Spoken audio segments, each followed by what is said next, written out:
In my opinion, there are very few images that can sum up the darkly comedic absurdity of Donald Trump's America.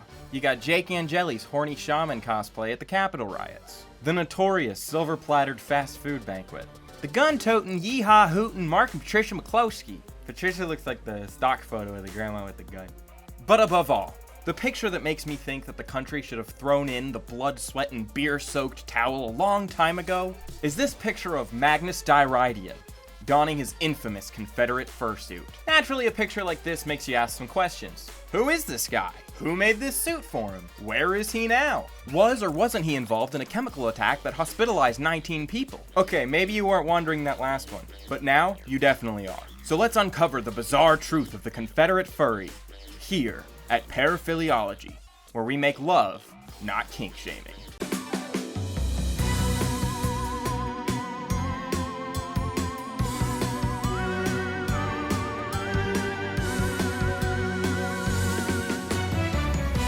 Magnus Dyrhydien, or Rob Schakowsky, is someone who can probably best be described as a controversial figure in the furry community. Even before his infamous fursuit, Magnus was causing massive stirs in the furry community. Mostly for what can nicely be described as a dark sense of humor, or a little more bluntly as, the lowest form of furry scum. So at Anthrocon 2014, Magnus decided to don a bootleg fursuit of a popular furry named Lemonade Coyote. What was upsetting about this was Lemonade Coyote tragically passed not even a year before, working in the line of duty as an EMT. Naturally, convention goers that knew or knew of Lemonade Coyote were frankly disgusted. In fact, even the company that made the original Lemonade Coyote fursuit, Made for You, actually tweeted about it. There is a fake Lemonade Coyote at AC-14. This was not made by us. This is an impersonation, and not okay by any means. But what you'll come to learn is that backlash really never stops Magnus. Enter Arkansas, the Confederate fursuit.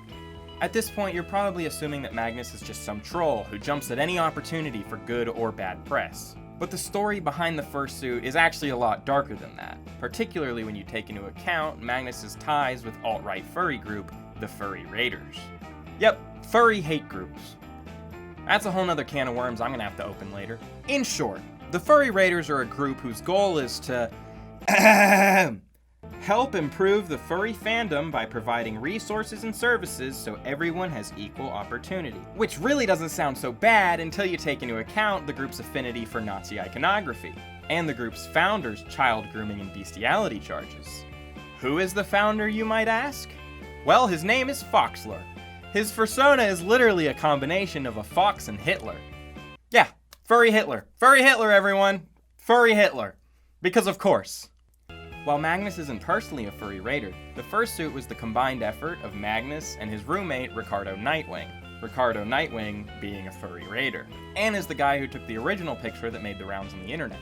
Ricardo would go on to share the picture in the Furry Raiders Facebook group, and despite the fact that Magnus was banned from the convention, the Raiders saw the suit as a victory. And what was the motivation of the suit? Well, I'll let Magnus tell it himself. The person that went into a black church and shot 9 people after sitting there for 45 minutes was arrested. He posted a picture on his Facebook of him and the Confederate flag. Almost immediately afterwards, Walmart and eBay simultaneously banned all sales of anything Confederate-based. Even NASCAR asked people not to fly the flag at their races. This of all places. TV Land removed Dukes of Hazzard from their airtimes, and an individual who actually owned a General Lee 1969 Charger painted over it with a current American flag. And so I started getting thoughts about how all of a sudden there was this big attack going on versus the Confederate flag. But the final straw came when South Carolina voted to take down the Confederate flag from their state capital. Here is the actual ceremony. Notice the honor guard marching out, 5 white and 2 black. Anything else would have been racially unbalanced. And listen to the people in the crowd. Take it down, take it down, take it down. Yes, we can, yes, we can, yes, we can. And as that flag came down, the crowd cheered. And that was the birth cry of Arkansas. This is our culture, for better or worse. And why is it all of a sudden exactly 150 years that now this becomes an issue? Civil War ended in the year 1865. I made that suit because I believe in rebellion against tyrannical rule against the corruption of the state. I'm from Pennsylvania. We won, yet I support freedom and the right to live. The South rebelled because the North was doing to it exactly what Britain did to it to cause the colonies to rebel in the first place. And they may call it the Civil War, but I will always call it the War of Hypocrisy. So once again, we've got Magnus exploiting tragedy and death for essentially attention. I mean, for the love of God, dude, you can't even claim it's your heritage because you're from Pennsylvania. As a result of wearing the fursuit, Magnus would be banned from Anthrocon for 2 years. Naturally, only for him to return in 2017 wearing the same suit, this time with a white sheet on his back. And I don't know, the white sheet just comes off as just absolutely tone deaf. Once again, Magnus was escorted out, and this time he was told not to come back until he paid the admission fee. Yeah, that's right, somehow he just strolled into the place with a Confederate fursuit on without even paying admission. And at the time of the incident, there was a lot of conversation in the community about the morality of wearing the fursuit. Pretty generally, people condemned him, but obviously there were a few people who tried to defend him, arguing that Anthrocon impeded on his freedom of speech. Naturally, of course, most of the people who made this argument were either alt-furs or furry raiders. And I think Patch of Fur from the Dog Patch Press really sums up my opinion the best. Magnus chose to bring that suit even though he has many others. There's no pretending that it was anything but forcing politics on others, since he admits he did it because of the attack on the flag. According to his helper, he was even ghosting the con to do it. He could have attended like anyone else if he didn't set out to cause entirely predictable negativity. To be perfectly clear, Magnus was an antagonistic outsider who did not register or support Anthrocon. So yeah, sorry dude, but freedom of speech doesn't apply when you haven't even paid admission yet. And as Patch of Fur noted, Magnus has a lot of fursuits. Why don't we lighten up the mood and get into some of the fun ones? Arguably the most popular fursuit that Magnus put out was in 2016 with Grimace McWendy's. This suit's harmless and honestly speaks for itself. And so I took my new Yeen to the bowling meet tonight. This is Grimace McWendy's, what Ronald McDonald would look like if he were a hyena. It started on 12/27/16 and finished yesterday. I may tweak a few more things on it before Fur Squared, but it overall came out more or less what I wanted. What's the matter, people? One fursuit not enough for you? Then have a bunch! He also could have worn his original fursona, Renegade the Skunk, which is sort of this punk rock skunk with a mohawk on the top, or any of his psychedelic acid-themed fursuits. Acid Skunk, Acid Tiger, Acid Wolf, Acid Fox, Acid Raccoon, Acid Horse, Acid Dragon, and of course, Acid Revelation. The combined forces of 7 spirits make the gestalt that is Dairidian Zor. The blinding nature of the rainbow pours forth as it walks the earth, passing in pure chaos. Its random nature of energy, lust, creativity, passion, rage, drive, and glory, with the supernatural essence of acid.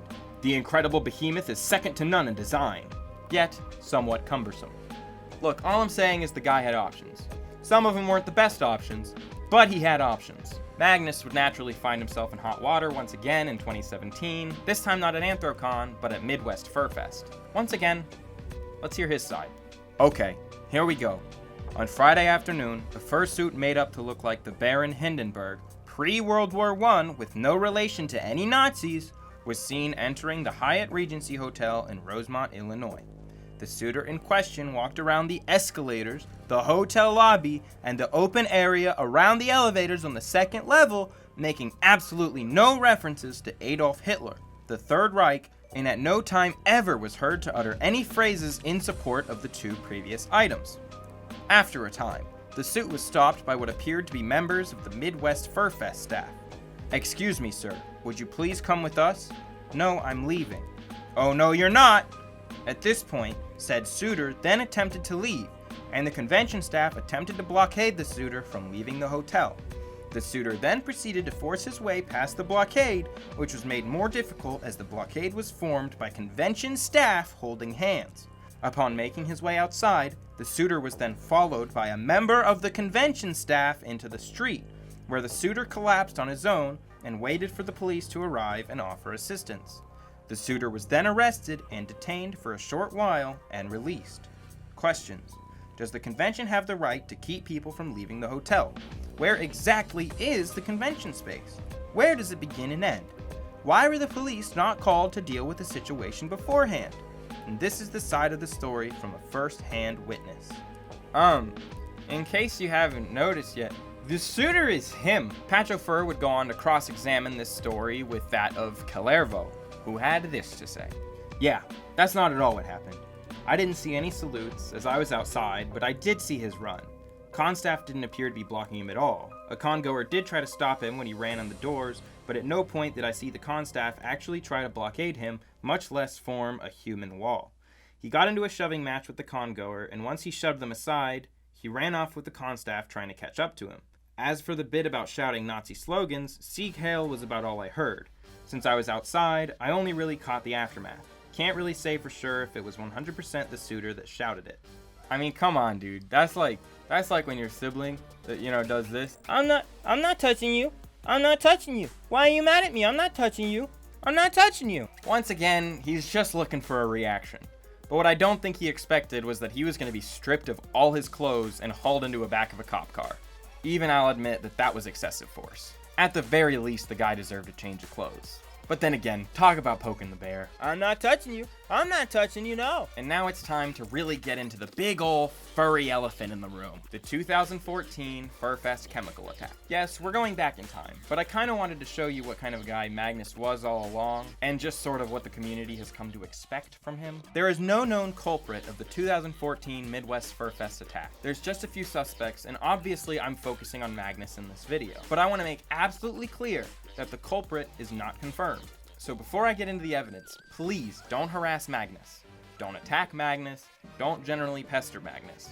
Part of the reason I'm doing this video is to bring awareness to the gas attack in general, which right now is an absolutely cold case. So if you have any tips or leads about the case, please drop them in the comments and we can have that kind of conversation. And one last thing, a lot of the start of my research came from Dogpatch Press. I'll be sure to put the link to all the articles that I was reading from them in the description. So with all that out of the way, let's get directly into it. When a mason jar full of chlorine would be smashed in between the 9th and 10th floors of Hyatt Regency, Rosemont, Illinois at Midwest Furfest, one person would step forward and claim the attack. This was one Ryan Hill, a troubled individual who is known within the community for being detained at Biggest Little Fur Con in Reno. As it turned out, however, Ryan wasn't even in Illinois. And very quickly, this led many to assume that it was Magnus who was at the event. Which brings us back to our friend from Dogpatch Press, Patch of Fur. Patch ended up doing a whole lot of investigation into the attack after Magnus directly called him out for a series of articles they had been writing. Been checking out a certain article as of late, and it's this one. He's been writing articles about me for some time, perhaps a little biased, some truth to it, bring up my past from almost 30 years ago, but I digress. But he never asked the question of all questions. Why? So to you, Mr. Dogpatch Press, I say this. Do an interview with me. Ask me any 20 questions you wish. Keep them tasteful and keep my past criminal record out of this. This is not the 20th century anymore, and I will answer them, because this is the time for truth. So quickly, Patch started gathering a bunch of information to prep for the interview, hoping that maybe he could ask just the right question and get the truth. This is when someone pointed them in the direction of a live journal post made by Magnus. 1:09 p.m. A series of unfortunate events. This is the official record of what happened and the ensuing debacle that was the latter part of 2004. The whole truth. I am putting as much in here as I remember, so bear with me if I forget something or someone. Here goes. On May 4th, 2004, I went to the bank to pay yet another overdraft charge. Every time you go over by even 1 cent, they charge $32 in fees. I was over by 60 or so, I thought. I was a little ticked, seeing as how I had 3 accounts on account of my eBay business. But that's another story. So yeah, money was tight, because of trying to keep 3 accounts going at once, but it was necessary to have 3 accounts. Anyways, I get there, slightly pissed, and deposit $60 into my account. Lo and behold, there was yet another charge, bringing the total amount in the red to $100, that I must pay to get this thing good again. After several days in the red, they charge you $5 a day, so I had to put more money in. I was so furious I was seeing red. I left the bank to go get money from another account to fix this. Now, I had carried ordinary stink bombs with me for years, and used them as practical jokes or when someone irritated me enough where I felt it was warranted to bust one. A stink bomb is a small glass vial that, when stepped on, fills a small area with the smell of rotten eggs for about 5 to 10 minutes and then fades away. There's no smoke, no noise except the crunch that a small glass vial might make, so if you cough when you step on it, you should not be heard. Well, I went and bought these stink bombs off eBay. I had one with me at the time, and I decided to raise a bit of a stink about my own fault at not keeping my bank account good. $32 for every misstep over a couple years does wear on you, though. So back in I went, and I set it off directly in front of the teller, after making another deposit. I walked out without so much as a smirk on my face. I drove past the bank on my way home 5 minutes later, and nothing seemed amiss, so I figured things were cool. I got home, put my boots in the attic because they smelled horrible because a tiny portion of the juice got on them, 3 days later, they were mostly okay. May 10th, 2004. At about 8:05 p.m., I'm awakened by the sound of boots running up my stairs. Thinking my home had been invaded, I got out of my bed and reached for my knife. Or would have, but I was too disoriented to find it. It was, of course, the police, come to arrest me for the stink bomb. They illegally raised the terroristic threat charge to a felony so that they could get an entry warrant. I'm still not sure how they got keys to get in. 3 charges: terroristic threat, recklessly endangering another person, and disorderly conduct. This was treated as a terrorist attack. Hazmat team was sent to the scene as well as the fire department. A pregnant woman was rushed to the hospital. So I went to the county jail to await preliminary hearing, May 20th, 2004. At that time, several charges were dropped in exchange for waiving the hearing. All I was left with was disorderly conduct. He goes on to talk about his time in jail, which I personally don't find all that relevant to the case. But if you want to check that out, that's all in Patch's article. November 15th, 2004. They moved me to work release. In the prison system, they do whatever they want. The guards treat you like shit. Totally like an animal. The cell searches and strip searches. I did get a job on trash truck and it was living hell. Tomorrow's the last day of that. They pay $6 an hour, and many get hurt. One man was killed when he fell down behind the truck and it ran him over. But my sentence was 10 months of jail. With good time, you're out in 8 months. I was supposed to be released January 10th, 2005, but they kept me a couple of days later for shits and giggles. They do whatever they want in prison. Whatever they want. So, January 13th, 2005, I was finally released. Any of you think you know what drama is, come talk to me. I can tell you about drama. I've been to hell, and I can tell you about drama. 8 months for a stink bomb. Imagine getting 20 to 30 years for murder. Try going upstate. I was in the county jail. Any of you that plays at being miserable, come talk to me, and I'll tell you what miserable is. I can tell you about drama. So Magnus served 8 months in jail for a stink bomb. And it doesn't really look so good for him in the case when he's already been charged for a chemical attack once. And yes, while it is only a stink bomb, it does reveal Magnus's tendencies to act out in vengeance a lot of the time. But like I said, who knows? Patch then cites an anonymous tip from one of Magnus's roommates from the time. Meanwhile, I found and chatted with Magnus's roommates from Midwest Fur Fest Hotel in 2014. They had never been interviewed about the night of the attack and hadn't talked to him since 2014. I learned that shortly before the incident, Magnus ran out into a busy road while fursuiting. A staffer yelled at him and his spotter and almost took their badges. Magnus was mad at staff for ruining the fun. I asked if they had ever suspected Magnus of involvement in the attack, perhaps for revenge? And it was a thought at some point, but no more than briefly, and there was no chlorine in the room anywhere. However, Magnus drove from Wisconsin to Chicago, so there must have been a vehicle besides what was in the hotel room. So Patch sees this incident as a motive for attack. And as we've seen, Magnus has a tendency not to like getting slapped on the wrist all that much. After the threat of having his badge taken away, could Magnus have decided to set off the chlorine attack as some sort of prank that got way out of hand? Well, it's certainly a possibility. Another key piece of evidence is that at the time, Magnus was working as a lifeguard. As Patch said in the original interview, they're pretty convinced that Foxler knows that it's Magnus, and Patch used this tweet as evidence, essentially saying that Foxler was visited by the FBI because he knows about Magnus. I don't really buy this perspective, as the conversation in the tweet is pretty explicitly about grooming and bestiality, and after all, it's the furry raiders, and they just have a really shitty track record when it comes to those two things. And racism. Now, ultimately, I think Patch leans a little more towards thinking Magnus is the one who did it than I do. And after all, I really haven't had a chance to delve into all the other suspects of the case. And I think this video is kind of a start to a really long journey. And at the end of the day, I made the video hoping to revive this cold case. And even though the chlorine attack has become kind of a footnote over the years, Magnus's original Confederate fursuit is still recognizable. And as a result of that, I hope this would bring some attention to the case. And so that's the story of Magnus, the Confederate Furry. So if you have any leads, whether it be exoneration or condemnation, go ahead and drop it in the comments. And we can have a little more conversation in the Paraphiliology subreddit. Like I said, both Patch and I are pretty intent on trying to get to the bottom of this. Be sure to check out the details that I might have let slip in Patch's original articles. This video kind of spiraled out of control and became a lot bigger a project than I meant for it to. And so if you're able to support my Patreon, that'll help me put out more content like this. Especially since a channel about kinks and paraphilia really isn't all that YouTube friendly. And if you do support the Patreon, you can get your name featured right here. Right next to my girlfriend's name. And I can make it groovy. But in the meantime, remember to make love, not kink shaming. Can you see? It's just me. I'm